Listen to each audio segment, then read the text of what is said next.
kasi, dumating siya sa amin, kasi si Janine, I was 6. When she was born, nung pinanganak si Janine, 6 na taong gulang ako. So, nung dumating si Yaya sa amin, 5 taong gulang pa lang. No, yung magulo na naming bahay, yung basta, alam mo na, napakagulo ng aming bahay noon. Nung dumating si Yaya, nagkaroon ng katahimikan para sa amin ni Kiko.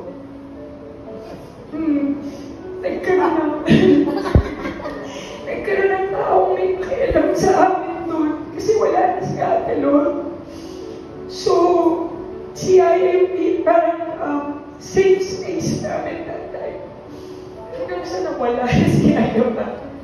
Tinuruan niya kaming dasal ng Our Father. Tinuruan niya kaming maging maayos sa gamit. Kumbaga, yung care, ibinigay niya sa amin ay hindi namin nakukuha nung panahon na yun. Tapos, alam na wala na si Aya. Siyempre, magulo na ulit. Lagi kaming tumatawag kay Ate para kunin kami sa bahay.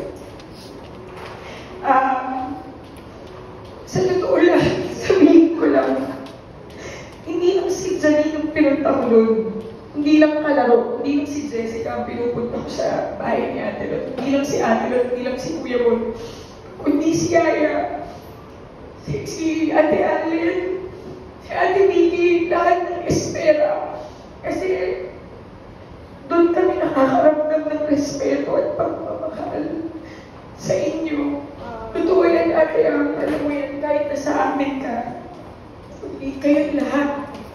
No, kaya huwag yung din sa amin na, thank you, Ate, hindi namin kayo tinuturing na iba. Kasi hindi rin kami tinuring na iba.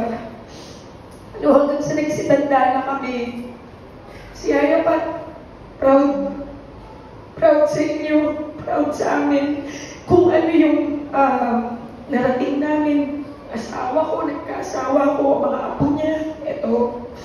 So, gusto kong mag-thank you kay Yaya sa pagmamahal na binigay niya sa amin nila Kenneth.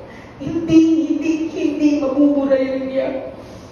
Hindi namin makakalimutan yung binigay mo sa aming pagmamahal at pag-aaruga. Saka kayo din. So, thank you, Yaya. Thank you, Yaya. Mahal na mahal kita. Yun lang.